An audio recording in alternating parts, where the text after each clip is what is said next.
अस्सलाम वालेकुम everyone, this is G2 8th edition, chapter number 8, exercise 8B। Topic है congruence and similarity का। कहते हैं अ पोल सी डी, ये पोल है C D, is of height 3 centimetre place in front of standing lamp which is 10 A standing lamp A B 10 metre away. The length of the pole shadow C E that is cast as a result of the light from the lamp is 6 meter.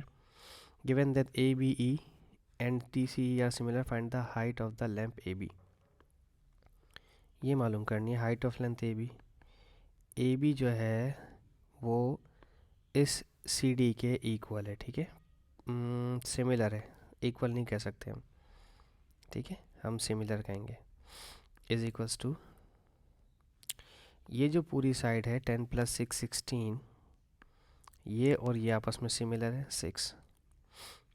ठीक है, तो अगर मैं इसको तमीज़ से लिखूं थोड़ा सा, ताकि आपको भी समझ आ जाए कि हुआ क्या है। दो ट्रायंगल्स हैं इस तरह से। ठीक है, एक ट्रायंगल का नाम है सी और ई और डी, जो कि 3 और 6 है, और एक ट्रायंगल है बड़ा, ठीक है, जिसका नाम है ए और बी और ई। इस तरह से ये 16 है और ये साइड मालूम करनी है। ठीक है, तो अगर ये साइड मालूम करनी है तो इसे न्यूमरेटर में रखें, और ये सिमिलर है इस साइड के, तो डिनोमिनेटर में आ जाएगा 3। ये साइड न्यूमरेटर में आएगी और ये सिमिलर है इसके, तो यहाँ पर आ जाएगा 6। 3 × 1 = 3, 3 × 2 = 6, 2 × 1 = 2, 2 × 8 = 16, तो x is equals to 8 metre. ये मीटर में था तो हमें भी इसको 8 मीटर में ही आंसर देना पड़ेगा। ठीक है जी।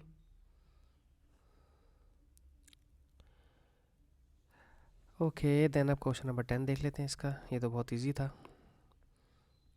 क्वेश्चन नंबर 10 ज़रा यहाँ ले आए सामने।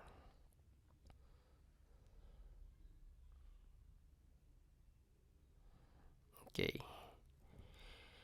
क्वेश्चन 10 में लगेगा थोड़ा सा हमें टाइम। ठीक है, तो अब आप देखें ज़रा गौर से। क्वेश्चन नंबर 10 में लिखते हैं the diagram shows a rectangle E F G H.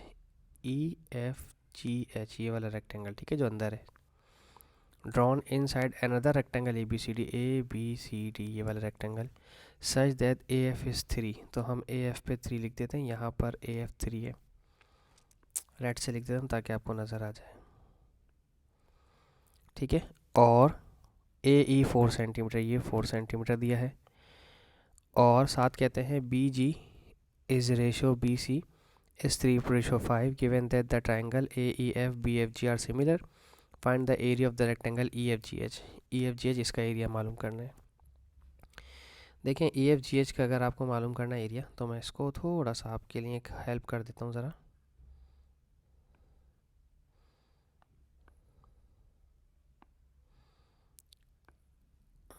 मैं इस शेप को थोड़ा सा बड़ा करता हूँ, ठीक है, ताकि हम इस शेप को सही से देख सकें।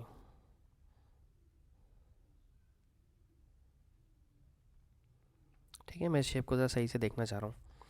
वो कह रहे हैं AF3 है, ये 3 सेंटीमीटर का है,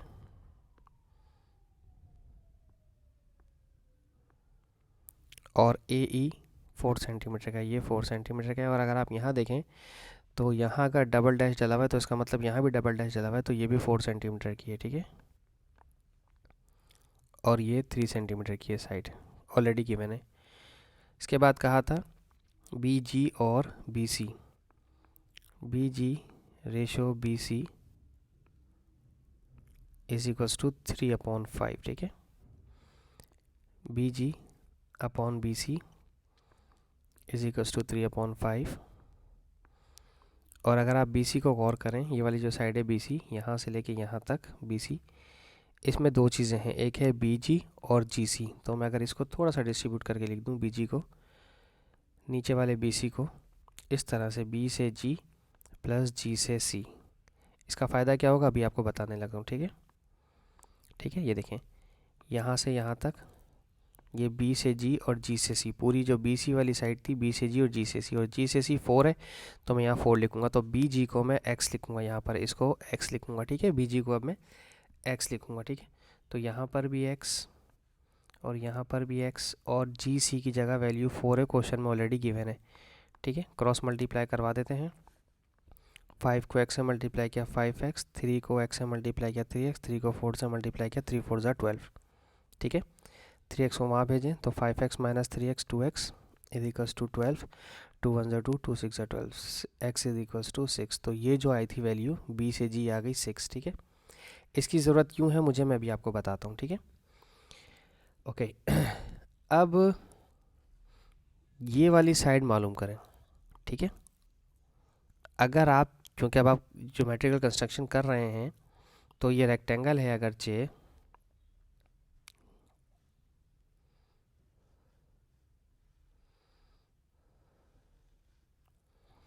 अगर ये हमारे पास रेक्टेंगल है अगरचे, ठीक है, ये आ गई थी 6 सेंटीमीटर। ये है ए एफ की वैल्यू कितनी दी है, ए एफ की वैल्यू 3 है। ठीक है, और ये है 4 सेंटीमीटर। ठीक है, और आप जानते हैं अगर मैं इस ट्रायंगल को इस तरह से कंसीडर करता हूँ तो ये रेक्टेंगल के अंदर है तो यकीनन 90 डिग्री बनाएगा। अंडरस्टूड है, यहाँ इसने 90 डिग्री बनाना है। ये एफ है, ये ए है और ये ई है। ठीक है, ये है 4 सेंटीमीटर की, ये है 3 सेंटीमीटर की। सही, अगर मैं ये साइड मालूम करना चाहता हूँ ए ई एफ ई, ठीक है, तो पाइथागोरस का इस्तेमाल करेंगे। ठीक है, याद होगा आपको पाइथागोरस थ्योरम। पाइथागोरस में क्या होता है कि आपको जो साइड मालूम करनी है, बकाया जो दो साइड हैं उनका स्क्वायर ले लें। 3 का स्क्वायर 9, 4 का स्क्वायर 16, ये हो जाएगा 25। और सी पर से स्क्वायर हटाने के लिए दोनों तरफ आपको रूट लेना पड़ेगा, तो सी इज इक्वल्स टू 5। तो ये वाली साइड आ गई 5 सेंटीमीटर। तो मैं यहाँ मेंशन कर देता हूँ कि ये 5 centimetre with the help of Pythagoras theorem. ठीक है, अब इस पाइथागोरस को फिलहाल मिटा देते हैं क्योंकि इसकी फिलहाल हमें अभी ज़रूरत नहीं है। ठीक है, अच्छा, अब चाहिए क्या था मुझे, ये चाहिए मुझे। ठीक है, तो इसकी लेंथ और विड्थ दोनों चाहिए थी। ठीक है, तो एक लेंथ तो मेरे पास आ गई जो कि है ये। ठीक है, अब मुझे लेंथ चाहिए, विड्थ आ गई। ठीक है, अब मुझे ये साइड चाहिए जो कि है एफ जी। और अगर आप गौर करें, ये इन्होंने ऑलरेडी हमें कहा हुआ है कि ए ई एफ और B F G are similar, तो मैं इसी सिमिलरिटी वाली की हेल्प लूँगा। A E F is similar to B F और जी। ठीक है, A E is equals to E F is equals to F A upon में B F is equals to F G is equals to G B. ठीक है, याद रहे मुझे चाहिए जी एफ। जी एफ कहाँ पर है, वो यहाँ पर है, इस वाले में, सेकंड वाले में है। ठीक है, तो ये लाजमी चाहिए। ए ई की वैल्यू 3 है, नहीं 4 है, क्वेश्चन में गिवन है। ठीक है, ए ई की वैल्यू 4, बी एफ की कहीं गिवन है, बी एफ की गिवन नहीं है तो छोड़ दें फिलहाल। ई एफ की वैल्यू ई एफ की वैल्यू 5 है, एफ जी की रिक्वायर्ड है, एफ ए की वैल्यू 3 है और जी बी की वैल्यू 6 है। इसको हटा दें, इसकी ज़रूरत ही नहीं है। ठीक है, तो 3 1 ज़ा 3, 3 2 ज़ा 6 और क्रॉस मल्टीप्लाई करवा दें तो एफ जी की वैल्यू आ जाएगी 2 5 ज़ा 10। ठीक है, ये आ गई 10 सेंटीमीटर। और मुझे एफ जी ही चाहिए था जो कि था ये 10 सेंटीमीटर का। ठीक है, अब अगर आप गौर करें तो जो मुझे चाहिए थी लेंथ 6 और ये आ गई 10 सेंटीमीटर। तो अगर एरिया चाहिए ई एफ जी एच का, तो उसका फॉर्मूला होता है एरिया का length multiply by breath. Length है 10 सेंटीमीटर की, ब्रेथ है 5 सेंटीमीटर की, 10 5 ज़ा 50 सेंटीमीटर स्क्वायर। सही है जी, इस तरह से हमारा ये आंसर भी सॉल्व हुआ है। ठीक है, इसकी चाहें तो स्क्रीनशॉट वगैरह ले लें, काफ़ी कुछ घुमाया फिराया मैंने इसके अंदर। और बस इसके साथ ही हमारी वीडियो ख़त्म हो जाएगी। हम अपनी नेक्स्ट क्वेश्चन हम अपनी नेक्स्ट वीडियो में करेंगे। होप सो आपको समझाने में मैं कामयाब रहूँ। Thank you so much for watching my channel. अल्लाह हाफिज़।